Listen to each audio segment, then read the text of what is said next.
सभी को सलाम। आपका हम बहुत ही स्वागत करते हैं हमारे इस लेसन स्टडी में, जो कि हम प्रकाशित वाक्य उसके 5 अध्याय को आज सीखने वाले हैं। हम ऑलरेडी जो है प्रकाशित वाक्य, जो कि यीशु का प्रकाशन है, यीशु का खत है, जो उसने अपनी कलीसिया को लिखा है। यूहन्ना, जो यीशु मसीह का चेला था, पतमस टापू में जो है वो पहुंचा है, और वहां पर प्रभु यीशु मसीह ने अपनी रेवलेशन और अपनी प्रोफेसीज जो है उसको दी हैं। जब हमने 7 कलीसियाएं देखी थी, तो वहां पर हमने देखा कि किस प्रकार से यीशु मसीह के आसमान पर उठा ले जाने से लेकर यीशु मसीह की दोबारा आमद तक, जब वो दोबारा आने वाले हैं, रेवलेशन जो है उस दौरान के समय के लिए लिखा गया है। 7 कलीसियाएं 7 ऐसे समूह को दिखा रही हैं, जिसमें कि हमने देखा है कि उनका उठना, कलीसिया का किस तरह से करप्शन में जाना, मर जाना, और फिर एक दरवाजा खुलना, और लुदीकिया की कलीसिया, जो कि आज हम लुदीकिया की कलीसिया में है, उसका जिक्र देखा था। चौथे अध्याय में हमने देखा कि किस प्रकार से प्रभु यीशु मसीह को हर कोई दंडवत कर रहा है, क्योंकि वो क्रिएटर है। इब्रानियों उसके पहले अध्याय में भी हम ये देख रहे थे, पहली 2 आयतों में, कि परमेश्वर ने पहले तो हमारे बाप दादों से नबियों के जरिए से बात की है, पर आखिरी दिनों में उसने अपने पुत्र से बात की है, जिसने सारी सृष्टि की रचना की है।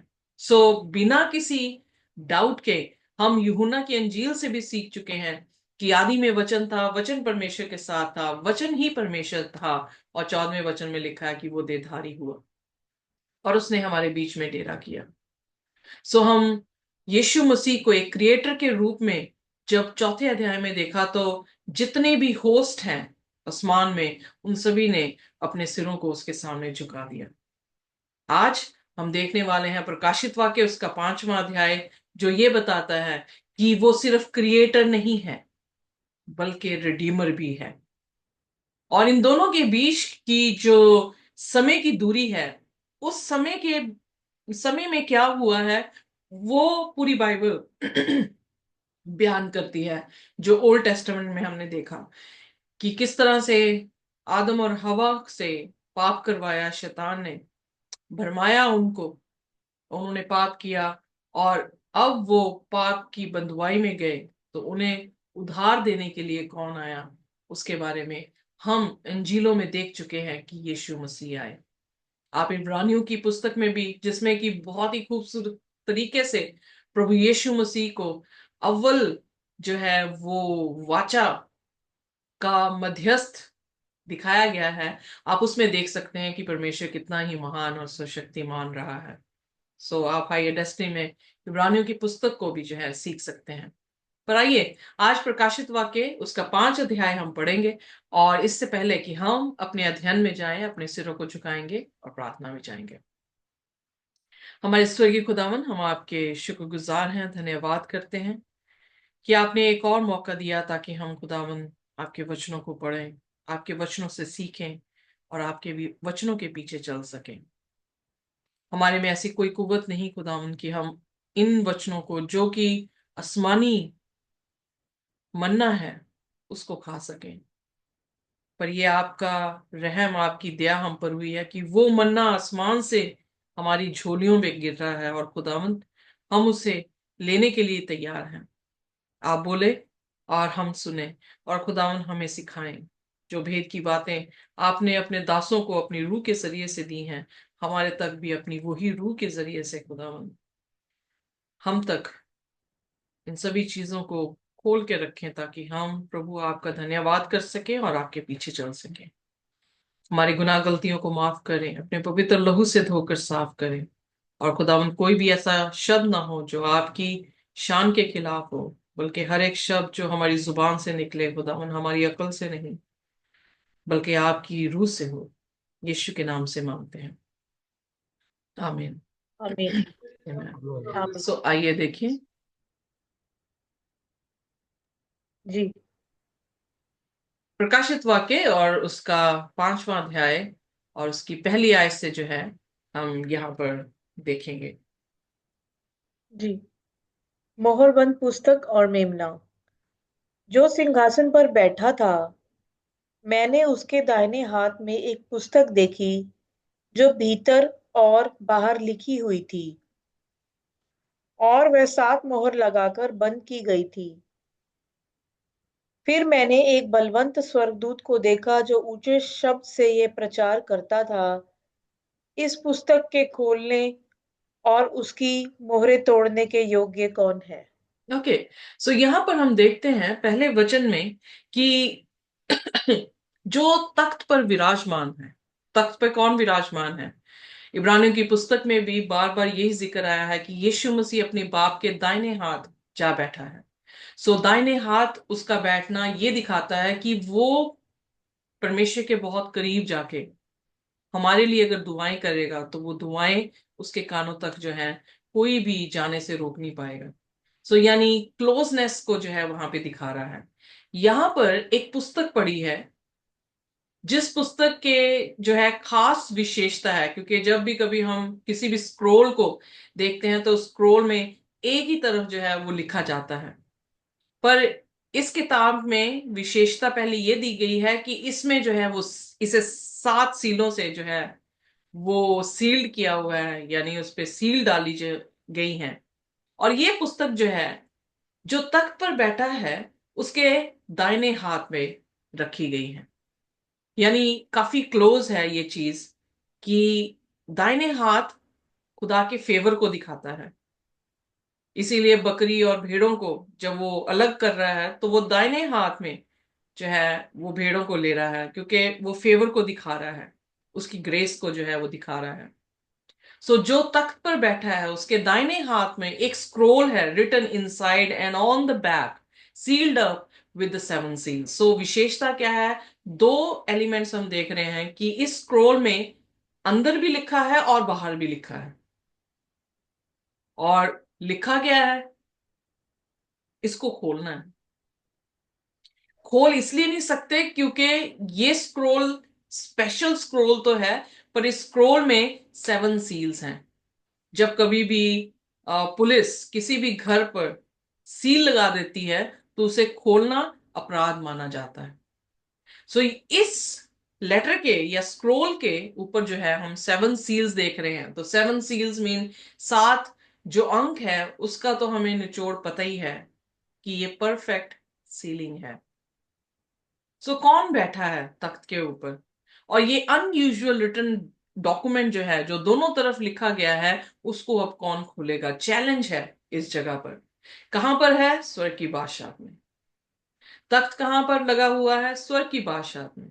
तो इसका मतलब स्वर्ग में एक चैलेंज है और उसको यूहन्ना देख रहा है। और प्रश्न ये उठता है, हु इज वर्दी? कौन इसके योग्य है? कौन इसको खोल सकता है? जी। और बड़ी ऊंची आवाज से ये चैलेंज जो है वो दिया गया है, क्योंकि सबसे पूछा जितने होस्ट हैं। और जब हम बयान देखते हैं बाइबल में तो खुदा के फरिश्ते हजारों हजार, 10,000 और हजार, 10,000 इस तरह से गिनती दी गई है। यानी उनके पास, उस समय के लोगों के पास गिनती करोड़, बिलियन, मिलियन, ट्रिलियन में नहीं थी।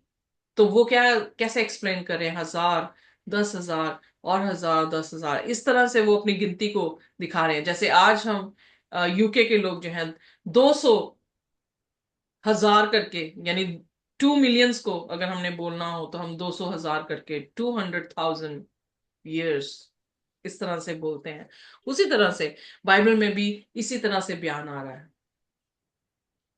इतने होस्ट के बीच में बोलेंगे तो ऑब्वियसली है कि ऊंची आवाज से बोलना पड़ेगा कि कौन है जो इस किताब को या इस स्क्रोल को जो है वो खोल सकता है। हु इज वर्दी? अब यहां पर वर्दी जो शब्द आया है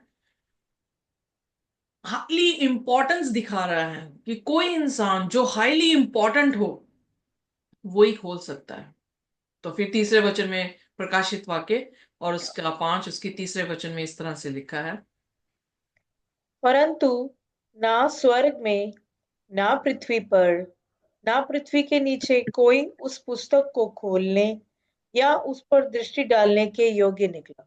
यहां पर हम देख रहे हैं कि जो उसके लोग थे, मतलब देख रहे हैं फरिश्ते, वो क्या देख रहे हैं कि ना ही आसमान में ऐसा इंसान है, ना ही जमीन पर है जो इस स्क्रोल को या इस किताब को जो है वो खोल सके।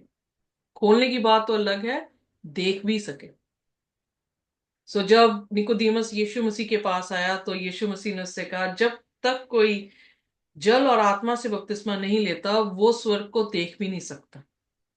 सो वर्दी कैसे हैं?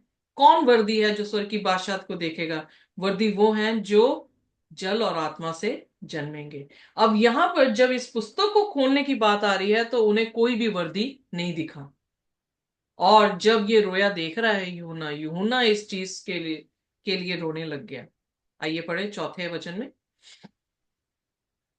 तब मैं फूट फूट कर रोने लगा, क्योंकि उस पुस्तक के खोलने या उस पर दृष्टि डालने के योग्य कोई न मिला। सो वो रोने लगा क्योंकि उसने ये सुन लिया कि कोई भी नहीं है जो इस पुस्तक को खोल सके। फिर उसके बाद पांचवा वचन। इस पर उन प्राचीनों में से एक ने मुझसे कहा, मत रो। देख, यहूदा के गोत्र का वह सिंह जो दाऊद का मूल है, उस पुस्तक को खोलने और उसकी सातों मोहरें तोड़ने के लिए जयवंत हुआ है। आमेन। सो आमीन। कौन है जो यहूदा के गोत्र से है? कौन है जो दाऊद की वंशा से है? कोई और नहीं है बल्कि प्रभु यीशु यीशु मसीह। मसीह। यीशु जब मसीह। मैं इब्रानियों की पुस्तक या आमेन, जब मैं इब्रानियों की पुस्तक को अभी पढ़ रही हूं और उसकी जो है व्याख्या कर रही थी, तो मैंने ये देखा कि यीशु मसीह को ही क्यों वर्दी कहा गया है।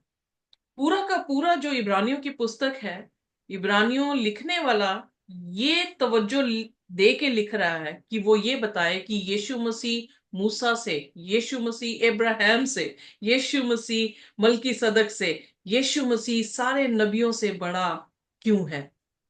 क्यों वो उत्तम है? क्योंकि वो मरा जैसे सारे नबी मरे हैं, बट उनके जैसे वो मरा नहीं रहा, बल्कि वो जी उठा। और जी उठने के बाद वो किसके पास जाके बैठ गया है? पिता के पास बैठ गया है।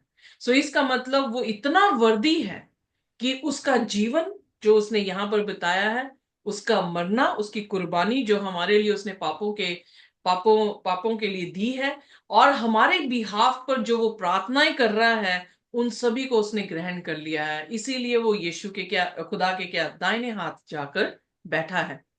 प्रकाशित वाक्य में भी यही सवाल उठ रहा है, कौन है वर्दी? तो कहता रो मत, क्योंकि देख एक है जो किसके गोत्र से, यहूदा के गोत्र से है, जो दाऊद की वंश से है। वो इसके काबिल है। क्यों काबिल है? बिकॉज वो दुनिया में आया और उसने पाप नहीं किया।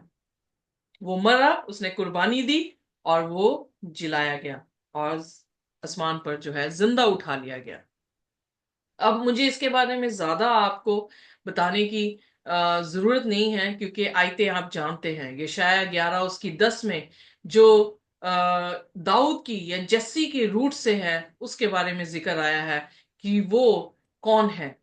जब हम प्रकाशित वाक्य 22 और उसकी 16 आयत को पढ़ते हैं, तो वहां पर यीशु मसीह अपने बारे में टेस्टिफाई करते हैं कि मैं ही क्या हूं। आइए देखिए प्रकाशित वाक्य उसका 22 अध्याय और उसकी 16वीं आयत। I am the root and the offspring of David and the bright and morning star. So Yeshu Masih खुद अपनी जो है वो अपना तारुफ जो करवा रहे हैं, तो क्या दिखा रहे हैं? दाऊद की संतान है। जब हम मती उसका पहले अध्याय में जेनियोलॉजी देखते हैं तो हमें पता लगता है कि वो दाऊद की संतान है, यहूदा के गोत्र से हैं। आइए पढ़ दे। जी। मुझे यीशु ने अपने स्वर्गदूत को इसलिए भेजा कि तुम्हारे आगे कलीसियाओं के विषय में इन बातों की गवाही दे।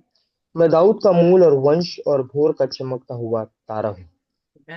सो यीशु मसीह ने अपनी जो है वो पहचान किस तरह से बताई?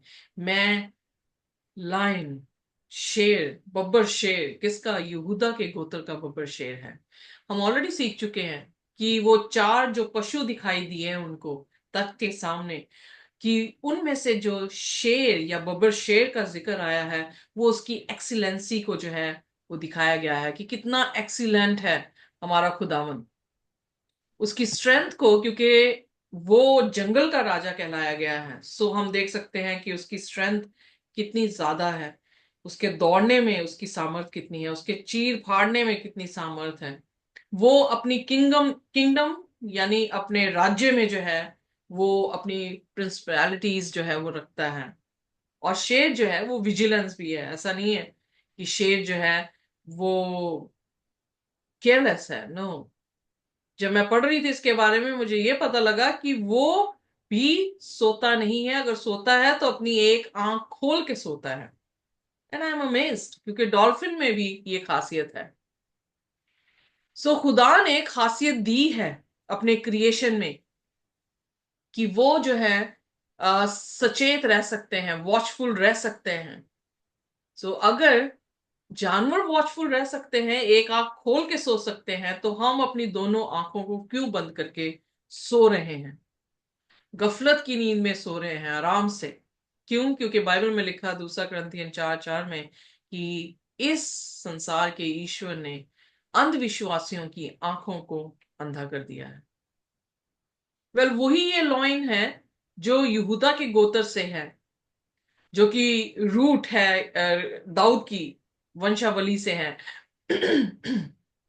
पर जब यूहन्ना इंजील लिखता है वो उसी लॉइन को मेमने के रूप में हमें दिखाता है कि वो मेमना बनकर जो है वो आया है और वो हमारे पापों के लिए मरा है। सो इसलिए आइए देखिए प्रकाशित वाक्य उसका 5 और उसकी 6 आयत आगे क्या कहती है। जी। तब मैंने तब मैंने उस सिंहासन और चारों प्राणियों और उन प्राचीनों के बीच में मानो एक वध किया हुआ मेमना खड़ा देखा। उसके 7 सींग और 7 आंखें थी। ये परमेश्वर की 7 आत्माएं हैं जो हमारी जो सारी पृथ्वी पर भेजी गई हैं। सो यहाँ पर वो जो कि यहूदा के गोत्र से बब्बर शेर है, अब यहाँ पर वो क्या दिख रहा है, यानी 4 बीस्ट। हमने ऑलरेडी देखा है कि 4 बीस्ट जो है वो जीसस की मिनिस्ट्री हैं और सेवकाई हैं। अगर वो सारी सेवकाई हैं उसमें से उनके मध्य में वो एक मेमने के रूप में भी अपनी सेवकाई को दिखा रहा है। और उसमें कितने कितने जो है आंखें हैं? 7 आंखें हैं। कितने उसके सींग हैं? 7 सींग हैं। कितनी उसकी आंखें हैं? 7 आंखें हैं। और 7 आत्माएं हैं, right? So 7 is perfect number. Bible के अनुसार ये परफेक्शन को दिखाता है, कंप्लीटनेस को दिखाता है। आईज जो है वो हमारी समझदारी को दिखाती हैं, क्योंकि इफ्तियों उसका 1 उसके 18 आयत में the eyes of your understanding being enlighten. So eyes वो दीवट है जो आपकी पूरे शरीर को जो है वो रोशन करता है। सो आईज, अगर अंडरस्टैंडिंग का मन होने लग जाए तो हम पूरा के पूरे जो है मतलब पूरी बॉडी जो है हमारी ज्योति को जो है वो ग्रहण करती है। भजन संहिता 18 उसकी 2 में लिखा है कि परमेश्वर मेरी चट्टान है और मेरी झिल्म है और उसके हॉर्न्स ऑफ माय साल्वेशन, यानी he is the horn of my salvation. खुदा का मेरी जो साल्वेशन के सींग है वो कौन है? खुदा है। सेंचुरी में जो ऑल्टर था जहां पर बलिदान चढ़ाया जाता था वहां पर भी हॉर्न्स थे, और उन हॉर्न्स में जो मेमना था उसके लहू को डाला जाता था। सो हॉर्न्स सिग्निफाई यहां पर ये कर रहे हैं रिडेम्पशन, यानी उसकी कुर्बानी, और कुर्बानी से जो रिडेम्पशन हमें मिल रही है वो कंप्लीट है। जब यशाया उसका 11 उसकी 2 में हमने देखा था तो वहां यही पाया था कि खुदा की आत्मा के वो 7 जो आत्माएं दिखाई दे रही हैं वो उसके साथ जो है वो वरदान है, करेक्टर्स हैं कि खुदा का आत्मा हम पर उतरता है। खुदा के आत्मा कौन सा? विजडम का यहाँ पे वर्ड आया है, wisdom, understanding, counsel, might, spirit of knowledge and the fear of the Lord. So इस तरह से 7 मतलब complete ministry of holy spirit जो है उन्हें उस वध किए हुए मेमने में दिखती है। और यही एक्सप्लेन जो है पूरी बाइबल, इंजील और जो पौलुस की पत्रियां हैं, इब्रानियों की पुस्तक है, वो सब एक्सप्लेन यही कर रहा है कि वो मेमना जो हमारे लिए वध हुआ था वो मुकम्मल कफारा है। और अगर हम प्रभु यीशु मसीह को छोड़कर किसी इंसान के सामने अपने पापों का पश्चाताप करने की कोशिश कर रहे हैं, तो मैंने पहले भी कहा है, आप मूर्खता कर रहे हैं, क्योंकि यीशु को छोड़ कोई भी आपके लिए नहीं मरा है। पहले कुरिन्थियन में पौलुस जो है पहले अध्याय में ही इस बारे में जिक्र करता है, क्योंकि वहां पर डिवीजन उन्होंने क्रिएट कर दी। तो उसने कहा कि क्या तुम मेरे हो, क्या तुम कैफास के हो। फिर वो, क्योंकि वो अपने आप को डिवाइड कर रहे हैं कि हम कैफा के हैं, हम पौलुस के हैं, हम यीशु के हैं। तो पौलुस ने कहा, क्या पौलुस तुम्हारे लिए मरा है? प्रश्न पूछा, क्या मैं मरा हूं तुम्हारे लिए कि तुम मेरे बन गए हो? एक ही मरा है और एक ही की कुर्बानी जो है आसमान के परमेश्वर ने एक्सेप्ट की है। और अगर उसके जरिए से हम अप्रोच नहीं करते परमेश्वर को, तो फिर मतलब हम जो है वो राइट ट्रैक में नहीं है। सो इसलिए 7वें वचन में कह रहा है कि वो मेमना जो वध हुआ है वो इस बात के लिए वर्दी है। सिर्फ वही वर्दी है। मूसा भी जो है ओल्ड कवेनेंट दे रहा था, पर मूसा स्वर्ग की भाषा में बाप के दाहिने हाथ नहीं जाके बैठा। अगर मलकी सदक दिखाया है टाइप, क्योंकि पुराने नियम में परमेश्वर ने हमारे बाप दादों से नबियों के जरिए से बात की है, पर अब वो अहम मनुष्य हमारे बीच में भेजा है जिसका नाम यीशु मसीह है। और किसी ने भी बाप के दाहिने जाकर बैठने का दावा नहीं किया, सिर्फ एक ही कह रहा है कि मैं जाकर बाप के दाहिने बैठा हूं। तो इसका मतलब यीशु मसीह ही एक ऐसी मुकम्मल कफारा का मीडियम है जिसके जरिए से हम पिता तक पहुंच सकते हैं। यीशु मसीह ने खुद भी कहा कि तुम मेरे जरिए से पिता तक पहुंच सकते हो, मैं दरवाजा हूं। सो अगर वो दरवाजा है और हम स्वर्ग की बादशाहत में जाना चाह रहे हैं, तो उस दरवाजे यानी यीशु मसीह के जरिए से ही खुदा के घर में पहुंचेंगे। सो आइए देखिए प्रकाशित वाक्य उसका 5 और उसकी 7 आयत। जी। उसने आकर उसके दाहिने हाथ में से जो सिंहासन पर बैठा था वह पुस्तक ले ली। जब उसने पुस्तक ले ली तो वह चारों प्राणी और 24 प्राचीन उस मेमने के सामने गिर पड़े। उनमें से हर एक के हाथ में वीणा और धूप, जो पवित्र लोगों की प्रार्थनाएं हैं, से भरे हुए सोने के कटोरे थे। ओके, सो यहां पर जो है हम देख रहे हैं कि दाहिने हाथ में जो बैठा है तख्त में, उसके दाहिने हाथ में जो है ये पुस्तक थी। और कौन था वर्दी जो पिता को अप्रोच कर सकता? कोई और नहीं, ना फरिश्ते थे, ना 24 बुजुर्ग थे, ना ही फरिश्तों का झुंड, जी। पर सिर्फ यीशु मसीह, जिसको एक मेमना, वध किया हुआ मेमना जो है दिखाया गया है, वो उसके पास आकर उस पुस्तक को जो है वो लेता है। सो यहां से हमें पता लग जाना चाहिए कि यीशु मसीह के बिना कफारा नहीं है। There is no other name. Yes. कोई दूसरा नाम ही नहीं है जिसके जरिए से हम पिता तक पहुंच सकते हैं। सिर्फ एक ही नाम है, और वो नाम है यीशु मसीह। आमीन। आमेन। सो इसलिए हम इस चीज से हयाफ करते हैं कि हम व्यर्थ में ही खुदा की उपासना नहीं कर रहे, बल्कि हम बिल्कुल सही कर रहे हैं जब हम प्रभु यीशु मसीह को अपना नाजात दहिंदा कबूल करते हैं। फिर 8वें वचन में वो कह रहा है, when he had taken the book, the four beasts and the 24 elders fell। well, elders को मैं भूल गई। सो यहाँ पर जो फर्स्ट फ्रूट थे उसकी फर्स्ट मिनिस्ट्री के, यीशु मसीह के दोबारा जिलाए जाने पर जो लोगों की कब्रें खुली थी, वो उसके साथ आसमान में गए हैं। ये विश्वास है, क्योंकि और कहीं पर भी जगह पर जिक्र नहीं आ रहा कि ये 24 बुजुर्ग इंसानों में से वहां पर कैसे पहुंचे हैं। उन्होंने भी उसको क्या किया है? प्रणाम किया है। Having every one of them harps, उनके पास हार्प्स हैं, वीणा है, जो ये दिखा रहा है कि वो खुश हैं।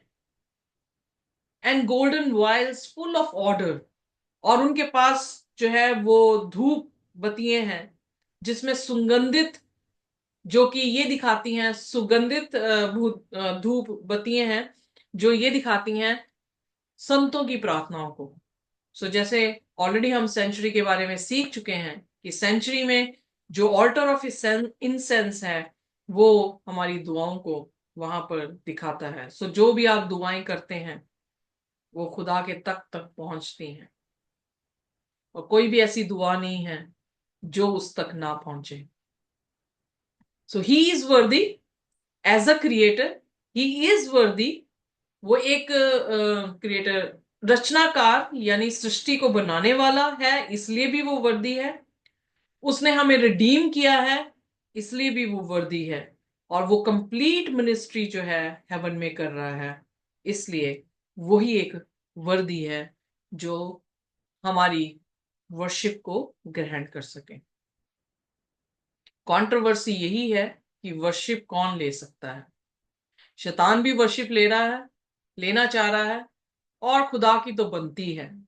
तो यीशु मसीह जो है, जो कि खुदा का पुत्र कहलाया गया है, वो इसलिए वर्दी है क्योंकि वो खुदा जैसा है, और खुदा ने उसको एक्सेप्ट किया, अपने दाहिने हाथ जो है वो बिठाया है। ऑलराइट, सो अब अगली आयत पढ़ेंगे। 9वीं आयत। जी। वह ये नया गीत गाने लगे। मैं 8वां दोबारा से पढ़ देती हूँ। जब ओके। उसने पुस्तक ले ली तो वे चारों प्राणी और 24 प्राचीन उस मेमने के सामने गिर पड़े। उनमें से हर एक के हाथ में वीणा और धूप, जो पवित्र लोगों की प्रार्थनाएं हैं, से भरे हुए सोने के कटोरे थे। वह ये नया गीत गाने लगे।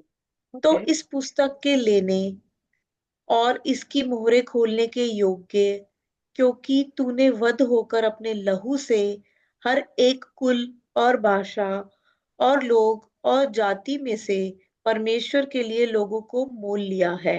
मैम, सो हम यहाँ पर देख रहे हैं कि उनके गाने में क्या शब्द थे कि तू ही धर्मी है, तू ही इस योग्य है, क्योंकि तू इस योग्य है कि तू इस स्क्रोल के सील्स को ओपन कर सके। क्यों? क्योंकि तूने अपने आप को खत्म करके या स्लेन करके या अपने आप को कुर्बान करके तूने लोगों को, हर जाति, हर कुल, हर इंसान को, हर नेशन के लोगों को क्या किया है? मोल खरीद लिया है। पर जब पहला कुरिन्थियन उसके 6 अध्याय में हम पढ़ रहे थे, जब पौलुस कह रहा है कि तुम्हारी देह खुदा का मंदिर है, तो उसने ये कहा कि याद रखें कि तुम उसके जरिए से मोल खरीदे गए हो। आइए हम एक बार पढ़ देते हैं पहला कुरिन्थियन उसका 6 अध्याय 19। 6 का 19। का 19। हाँ जी। क्या तुम नहीं जानते कि तुम्हारी देह पवित्र आत्मा का मंदिर है, जो तुम में बसा हुआ है, और तुम्हें परमेश्वर की ओर से मिला है, और तुम अपने नहीं हो, क्योंकि दाम देकर मोल लिए गए हो। इसलिए अपनी देह के द्वारा परमेश्वर की महिमा करो। आमेन, आमेन। सो यहाँ पर भी जो है वो क्या कह रहा है पौलुस, कि हम जो है वो मोल दे के खरीदे गए हैं। एक बच्चे ने, मैं वही, मतलब काफी बार मैंने इलिस्ट्रेशन दी है कि एक बच्चे ने अपनी किश्ती बनाई, और किश्ती किसी तरह से तूफान में बह गई, और जैसे ही बही है तो किसी दूसरे व्यक्ति ने उठाकर अपनी दुकान में सजा के उसे बेचने के लिए सजा के रख दिया। बच्चा इस बात से अफसोसियत में था, मतलब जवान बच्चा था, और अपनी उस प्यारी सी क्रिएशन को खो चुका था, उदास था। पर अचानक ही बाजार से जब गुजर रहा था तो उसने अपनी उस क्रिएशन को देखा बाजार में, और जैसे ही वो देखा, उसके सिग्नेचर भी थे क्योंकि उसने लिखा हुआ था अपना नाम, और उस किश्ती को जो है उठा के अपने घर लेकर जाने की जब कोशिश करने लगा, तो दुकानदार ने उसके जो है कॉलर से उसे पकड़ा और उसे कहा कि दाम दे और फिर किश्ती लेकर जा। तो वो कहने लगा कि किश्ती मेरी है, यहां देखें मैंने अपना नाम लिखा है। तूफान के कारण जो है ये बहकर आगे चली गई और आपके हाथों में लग गई, पर ये मेरी ही क्रिएशन है, मैंने इसे बनाया है। पर दुकानदार बिल्कुल भी नहीं माना और वो अपने पिता के पास जाता है और उसे कहता है कि ये तो इतनी महंगी दे रहा है, पर मेरी किश्ती है, वो उसके पास है। तो पिता जो है उसको पैसे देकर भेजता है। तो वो पैसे देकर अपनी किश्ती को अपने घर में लेकर आ रहा है। अब कितनी प्रेशियस होगी उस बच्चे के लिए वो किश्ती। एक चीज में तो प्रेशियस थी कि उसने बनाई थी। दूसरी चीज कि अब उसने क्या किया है, पे कर दिया। अपनी ही किश्ती के लिए वो पे कर रहा है। एग्जैक्टली वही कहानी हमारे साथ हुई है कि हम उसकी क्रिएशन थे, पर बहकाए गए और बह गए, और शैतान ने अपना जो है हम पर अधिकार जो है वो बना लिया। और यीशु मसीह को वो अधिकार तुड़वाने के लिए क्या करना पड़ा है, उसका मोल चुकाना पड़ा है। चाहे हम इस तरह से समझना चाहें, आप इस तरह से समझ सकते हैं। अगर आप ये समझना चाह रहे हैं इस तरह से कि आपने पाप किया था और आपके पापों से आपको आजाद करने के लिए उसने दाम लगाया था, उस दाम को उसने पे किया है ताकि हम्म। हम आजाद हो जाएं, हम उसके बन जाएं। सो इसलिए उन्होंने गीत जो स्पेशल गाया है वो उस विक्ट्री का गीत गाया है कि यीशु मसीह मनुष्य बनकर इस धरती पर आकर उसने अपनी मिनिस्ट्री को कैसे फुलफिल किया है। उसके पास कैसे सात आत्माएं, आंखें थी, यानी समझ की बुद्धि उसे दी गई थी। उसके पास हॉर्न्स थे, सात हॉर्न्स थे, कंप्लीट साल्वेशन जो है उसको दी गई है। उसके पास सात आत्माएं थी, यानी उसके पास जो है खुदा के वरदान थे, समझ थी, बुद्धि थी, पराक्रमी पराक्रम की आत्मा थी, काउंसिल करने की आत्मा थी, खुदा से डरने की आत्मा थी। वो संपूर्ण चीजें उसको खुदा ने दी थी और वो बिल्कुल मुकम्मिल हुआ। ये सारी चीजें खुदा ने जो है आदम और हवा को भी अपने स्वरूप में ही बना के छोड़ा था, पर उन्होंने पाप किया। पर दूसरे आदम ने आकर जिंदगी के द्वार हमारे लिए जो है वो खोल लिए। सो इस गाने से पता लगता है इंजील की कहानी, इस गाने से पता लगता है यीशु मसीह की कहानी। और वो कहानी ने सब जाति के लोगों को जो है उधार दिया है। सो इसलिए ये गाना तो बनता है कि खुदा इस बात से वर्दी है, यीशु मसीह वर्दी है कि वो इस किताब को और उसकी सील्स को जो है अपने ही लहू से, जो उसने अपने लहू से खरीदा है, इस इतिहास को और फ्यूचर को जो है हमारे लिए खोल दे। तो कैसे उसने खरीदा है? पहला पत्रस उसका 1 उसकी 18 में लिखा, हम रिडीम करप्टिबल थिंग से नहीं हुए हैं, ना सोने से, ना चांदी से, ना व्यर्थ चीजों से, ना ट्रेडिशन से जो हमारे बाप दादे चलाते आ रहे हैं, पर हम प्रभु यीशु मसीह के बेशकीमत लहू से, जिसमें कोई भी दाग नहीं है, कोई भी दोष नहीं है, उस लहू से जो है हम मोल खरीदे गए हैं। मत्ती 5:5 में लिखा, blessed are the meek for they shall inherit the earth. So प्रभु यीशु मसीह इतना हलीम हुआ, क्योंकि जब हम फिलिपियों की पुस्तक में देखते हैं तो वो खुदा होता हुआ भी उसने खुदा की तुलना नहीं की और हलीम हो गया। और वही चीज खुदा ने कहा कि वो लोग जो हलीम हैं वो इस धरती के अधिकारी होंगे। और अधिकारी कैसे होंगे, हम ऑलरेडी जाएंगे रेवलेशन में तो हम देखेंगे कि प्रभु यीशु मसीह दोबारा नया यरूशलेम, अपना अपना घर दोबारा किस पे टिका रहा है, वो धरती पर ही टिकाएगा। So he is gonna inherit the earth. आइए देखिए अब रेवलेशन उसका 5, प्रकाशित वाक्य 5 और उसका 11वां वचन पढ़ेंगे। जी। जब मैंने देखा तो उस सिंहासन और उन प्राणियों और उन प्रचीनों के चारों ओर बहुत से स्वर्गदूत का शब्द सुना, जिनकी गिनती लाखों और करोड़ों की थी। ओके, आपने और क्या, हिंदी में जो है इसे लाखों और करोड़ों कहा गया, पर यहाँ पर ध्यान से अंग्रेजी में देखे, 10,000 times 10,000 and thousands of thousands. So उस टाइम पे गिनती इस तरह से की जाती थी, बट अब जब अनुवाद किया गया तो हमारी भाषा में उसे करोड़ या लाख की गिनती जो है वो दे दी गई है। तो यहाँ पर हम देखते हैं कि उसने फिर दोबारा से देखा, I heard the voice of many angels, बहुत सारे फरिश्तों ने जो हैं, जो कि थ्रोन के आसपास, तो आप इमेजिन भी अगर करें तो उसके तख्त के आसपास हजारों लाख ट्रिलियन जो है वो एंजल्स हैं, और उसके 4 बीस्ट और 24 एल्डर्स वो वहां पर यू नो बैठे हैं।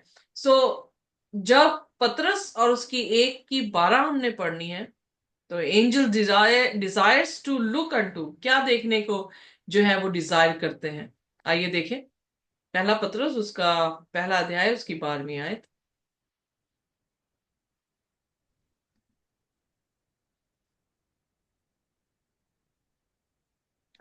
उन उन पर ये प्रकट किया गया कि वे अपनी नहीं वरन तुम्हारी सेवा के लिए ये बातें कहा करते थे, जिनका समाचार अब तुम्हें उनके द्वारा मिला, जिन्होंने पवित्र आत्मा के द्वारा जो स्वर्ग से भेजा गया तुम्हें सुसमाचार सुनाया। और इन बातों को स्वर्गदूत भी ध्यान से देखने की लालसा रखते हैं। ना, सो यहाँ पर हम देखते हैं कि जो लाखों लाख फरिश्ते परमेश्वर के तख्त के आसपास हैं, वो क्या करते हैं, खुदा की तारीफ तो करते हैं, पर इंसानों को भी देखते हैं कि ये सुसमाचार जो उन्हें मिला है स्वर्ग की बादशाह में, जो कि हुन्ना रोया में देख रहा है, तो वो ये देख रहा है कि वो लोग इतने खुश हैं, खुदा के लिए गाना जो है वो गा रहे हैं। पर क्या वही खुशी इस जमीन के लोगों में भी जो है वो पाई जाती है कि नहीं। इफ्सी उसकी 3 उसकी 10 में, to the intent that now unto the principalities and the powers in heavenly places might be known by the church the manifold wisdom of God. So यहां पर भी जो है पौलुस का कहने का अर्थ यही है कि चर्च एक ऐसा माध्यम है जिस माध्यम के जरिए से हम स्वर्गीय उस गीत को गा सकते हैं। हम भी देख सकते हैं जैसे वो देख रहे हैं कि प्रभु यीशु मसीह हमारा रिडीमर है। और उन्होंने लाउड वॉइस में क्या कहा, आइए देखिए प्रकाशित वाक्य 5 और उसकी 12वीं आयत। जी। और वे ऊंचे शब्द से कहते थे, वध किया हुआ मेमना ही सामर्थ और धन और ज्ञान और शक्ति और आदर और महिमा और धन्यवाद के योग्य है। इसीलिए यीशु मसीह ने कहा सबसे पहले परमेश्वर के राज्य की खोज करो, सब कुछ तुम्हें मिल जाएगा। राज्य की खोज करने निकले, उन्हें यीशु मिला, और यीशु वो मेमना जो कि इस योग्य है, जो हमारे लिए वध हुआ है ताकि हम क्या पाएं। लोग पावर लेना चाह रहे हैं, लोग अमीरियत लेना चाह रहे हैं, लोग बुद्धि लेना चाह रहे हैं, लोग अपनी स्ट्रेंथ को बढ़ाना चाह रहे हैं, ग्लोरी लेकर लेना चाह रहे हैं लोगों से। तो किससे मिल रही है, किसका अधिकार इन सभी चीजों पर है? यीशु मसीह का। 7 यहां पे क्रेडिट्स दिए गए हैं, power, riches, wisdom, strength, honour, glory and blessing. किसको बिलोंग कर रही हैं? जीसस को। और पूरी दुनिया इसी चीज के लिए भाग रही है, पर भाग इनके पीछे रही है, पर है किसकी है वो? यीशु की। इसलिए यीशु ने कहा मत्ती उसकी 6 उसकी 33 में, सबसे पहले क्या करो, खुदा की और खुदा के राज्य की खोज खोज करो, कर सारी चीजें तुम्हें दे दी जाएंगी। जाएगी। जाएंगी। हालेलुया। हालेलुया। Amen. तो यहां पर जिक्र कर रहे हैं फरिश्ते, अरे जो खुशी आसमान पे वो देख रहे हैं, जिस सामर्थ को, क्रेडिट जो यीशु मसीह के पास क्रेडिट कार्ड है उसको जब देख रहे हैं, तो साथ ही साथ वो दुनिया में हम सबको भी देख रहे हैं। क्या इनको ये अकल है, क्या इनको ये समझ है कि यही वर्दी है, ये मिल जाए तो सब कुछ मिल जाएगा। जब 22 अध्याय में हम पढ़ेंगे तो वहां पर मणियों का जिक्र आया है, नया यरूशलेम नया आकाश मणियों से बना है। अगर इतने प्रेशियस और इतनी एक्सपेंसिव पर्ल्स, स्टोन्स वहां पर लगाए गए हैं, तो किस किस अमीरियत की खोज में हम हैं? टेम्पररी, करप्टिबल। यीशु के पास इनकरप्टिबल ट्रेजर है। सो इसीलिए यीशु मसीह ने भी पैराबल दिया कि एक इंसान को छोटी सी जमीन पर खजाना मिला, उसने जो कुछ उसके पास था बेचकर उस जो है जमीन के टुकड़े को खरीद लिया। यीशु में खजाना छिपा हुआ है जो दिख नहीं रहा, छिपा हुआ है। अगर थोड़ा सा भी दिखे या आपको दिखने लग जाए तो आप क्या करेंगे? सब कुछ बेचकर उस खजाने को क्या करेंगे? अपना बनाने की कोशिश करेंगे। मैंने किया है, आपने किया है, हम सब ने किया है।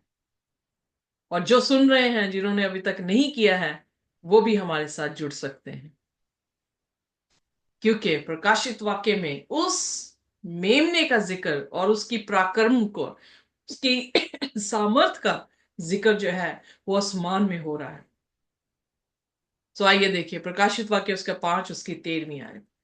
जी। फिर मैंने स्वर्ग में और पृथ्वी पर और पृथ्वी के नीचे और समुद्र की सब सृजी हुई वस्तुओं को और सब कुछ को जो उनमें है ये कहते सुना, जो सिंहासन पर बैठा है उसका और मेमने का धन्यवाद और आदर और महिमा और राज्य युगायुग रहे। आमेन। और चारों प्राणियों ने आमीन कहा और प्राचीनों ने गिरकर दंडवत किया। आमेन। हालेलुया। आमेन। सो यही हमारी भी प्रार्थना होनी चाहिए। हर एक जो भी आसमान में क्रीचर था, अब यहां पर सिर्फ आसमान की जिक्र नहीं की गया किया गया, बट कह रहा है कि अर्थ में और अर्थ के नीचे भी, समुन्दर में भी जो कुछ उसमें था उन्होंने सुना। क्या सुना? कि खुदा की ही, यीशु मसीह की ही को आशीष मिले, उसको ही आदर मिले, उसकी ही महिमा हो। तो हम कौन हैं जो उसकी आदर को, उसकी महिमा को छीने, उसकी सामर्थ को छीने? क्योंकि ये बिलोंग किसको करता है? इसीलिए जो 3 फरिश्ते पैगाम है, प्रकाशित वाक्य 14 अध्याय उसकी 6-7 में, वहां पर पहला पैगाम यही दिया गया है, खुदा से डरो, उसकी महिमा करो, क्योंकि उसके न्याय का समय आ पहुंचा है। उसकी इबादत करो जिसने जमीन, आसमान, समुद्र और समुद्र की और स्रोतों को जो है वो बनाया है, स्रोतों को बनाया है। सो कहने का अर्थ है कि खुदा की ही महिमा होनी चाहिए, खुदा की ही वर्शिप होनी चाहिए। इसीलिए वो जगह स्वर्ग है, क्योंकि वो लोग किसकी जो महिमा कर रहे हैं, किसकी इबादत कर रहे हैं? उस मेमने की, उसकी जो सिंहासन के ऊपर बैठा है। सो खुदावंद खुदा की और यीशु की वहां मेमने की वर्शिप हो रही है, और उसका राज्य हमेशा हमेशा तक रहे। सभी ने उस बात पे क्या किया है? आमीन किया है कि जैसा कहा गया है वैसा ही हो। अगर जमीन पर भी सभी ऐसे कहने लग जाएं तो जमीन क्या बन जाएगी? स्वर्ग बन जाएगा। पर क्योंकि जमीन पर बहुत सारी सोचें हैं, बहुत सारे धर्म हैं, बहुत सारे भगवान हैं जिनको लोगों ने पूछना पूजना जो है वो शुरू कर दिया, इसलिए अब जमीन स्वर्ग नहीं बल्कि क्या, एक तरह की नरक जो है वो बन चुकी है। बट हम क्या बनाना चाहते हैं? अपनी देह को, जो कि पौलुस ने कहा, पहला कुरिन्थियस उसका 6 अध्याय है उसकी 19 और 20।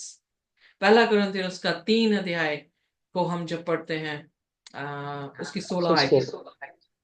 तो क्या कहना चाह रहा है? हम पूरी दुनिया को तो नहीं स्वर्ग बना सकते, पर हम अपने दिल को, अपनी देह को, अपने जहन को खुदा का घर बना सकते हैं। और जहां खुदा है वहीं क्या है? स्वर्ग है। सो आइए हम भी खुदावन खुदा यीशु नासरी को इस योग्य समझें कि सिर्फ वो ही है हमारी इबादत को लेने वाला, और कोई नहीं। उसी का पराक्रम, उसी की महिमा, उसी का जलाल हमेशा तक जो है वो रहने वाला है। और यहाँ पर उसी का तख्त जिक्र किया गया है। वो भी क्या होगा? उसके उसका सनातन जो किंगडम है वो भी जो है वो रहने वाला है। दानियल में हम ऑलरेडी सीख चुके हैं। सो आइए हम उस प्रभु यीशु मसीह को ही एक ऐसा एक ऐसा इस बात के योग्य समझे कि उसके बिना हमारा कफारा नहीं है, और सिर्फ उसी के सामने अपने सिर को झुकाएं, क्योंकि अंत के दिनों में बहुत सारे लोगों के सामने बहुत सारे ऐसे झूठे मसीह, झूठे भविष्यद्वक्ता खड़े होंगे जिनके सामने लोग अपने सिरों को झुका देंगे। पर हम सिर्फ यीशु मसीह को झुकाएं, क्योंकि वो ही हमारे लिए मरा है और उसी का कफारा पिता ने एक्सेप्ट किया है। आमेन। आमीन। आमेन। आइए अपने सिरों को झुकाएंगे और प्रार्थना में जाएंगे। कोई भी जन जो है वो हमारे लिए प्रार्थना कर सकता है। आइए प्रार्थना करते हैं। जिंदा समर्थी परमेश्वर पिता, आपकी शुक्रगुजारी करते हैं खुदावन के यकीनन खुदावन सातों मोहरों को तोड़ने के लायक ना इस पृथ्वी पे कोई था सिवाय आपको छोड़कर, और ना पूरी इस ब्रह्मांड में कोई हो सकता है परमेश्वर पिता। हम आपकी शुक्रगुजारी करते हैं कि आपने पाकिया हुआ परमेश्वर अपने बेटे को हमारे लिए भेजा और हमारे लिए अपना इतना प्रेम बहा, अपना लहू बहाया और उस प्रेम को जाहिर किया आए खुदावन। और आज हम सब खुदावन तेरे सच्चे पवित्र बेटे खुदावन यसु मसीह को याद करके इस कलाम को पढ़ते हैं आए खुदावन खुदा, और अपने दिलों को और अपनी आत्मा को खोलते हैं आए परमेश्वर। क्योंकि प्रभु जी, हम भी झुककर उन प्राचीनों और उन चार प्राणियों की तरह खुदावन खुदा आपको दंडवत करते हैं पूरे मन से, पूरी आत्मा से, पूरे प्राण से, पूरे हृदय से आए खुदावन, घुटने टेक कर खुदावन अपने मनों के भी खुदावन हम आपके आगे सजदा करते हैं आए खुदावन, और यही कहते हैं कि जो था, जो है, जो आने वाला है, वही पवित्र है, पवित्र है, पवित्र है।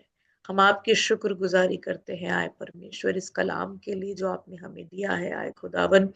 आज जो कुछ हमने पढ़ा है प्रभु, हम अपनी हृदय की पट्टियों पे लिख, आपकी पवित्र आत्मा जी ने हमारी हृदय की पट्टियों पे लिखा है आए खुदावन खुदा, और आए परमेश्वर ये हमारी आखिरी सांसों तक कायम रहे खुदावन खुदा, हमारे मनों में, हमारे हृदय में, हमारे प्राण में।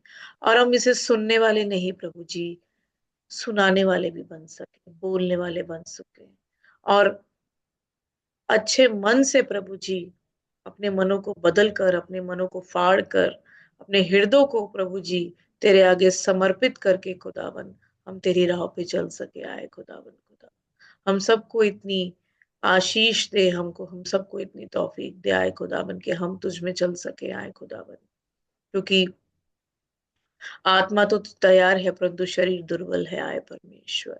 हमें तैयार करें प्रभु आने वाले समय के लिए, जो समय आ रहा है खुदावन, ताकि प्रभु जी हम भी तेरे उस सेकंड कमिंग में खुदावन, हम भी खुदावन उसमें तेरे, तेरी पवित्रताई में प्रभु जी हम भी कायम हो सके और तू हमें जिला सके आए खुदावन। तेरी शुक्रगुजारी करते हैं कि तूने हमें ये समय दिया खुदावन, और हमें अपने पास बुलाने का मौका दिया आए खुदावन, क्योंकि बुलाए हुए तो बहुत है प्रभु, लेकिन चुने हुए बहुत कम भी है खुदावन मेरे खुदा। आए खुदावन, तेरी बेटी ने जिस शिद्दत से, वो दिलो ईमान से आए खुदावन तेरी बंदी ने इस कलाम को सुनाया है प्रभु, इन पे भी हम प्रभु तेरा दुगना मसा चाहते हैं आए परमेश्वर, अपनी रूह से, अपनी, और अपने, इन्हें प्रभु जी और भर दे मेरे खुदावन अपनी रूह से। यस मास्टर, इनके और इनके परिवार पे हम तेरी आशीष चाहते हैं खुदावन। और जितनी जिंदगियां आज हम जो साथ में हैं, और आने वाले समय में जो इस यूट्यूब पे तेरे बेटे बेटियां या तेरे कोई खादम या खादिमा जो भी सुनते हैं, छोटे बच्चे सुनते हैं आए परमेश्वर, उन सब पे तेरा रूह कायम हो खुदावन खुदा, और तू उन्हें तैयार करे, उनके हृदय, उनके दिल और दिमाग को तू बदल दे आए खुदावन खुदा। तेरी शुक्रगुजारी करते हैं, सारा आदर, सारी महिमा, सारा जलाल हम आपको देते हैं आए परमेश्वर, यशु के नाम से मांगते हैं, आमीन, आमीन। खुदा की शांति और उसका अनुग्रह हमारे साथ जब तक कि वो दोबारा ना आ जाए इसी तरह से बना रहे। आमीन। आमीन। आमीन। Thank you so much.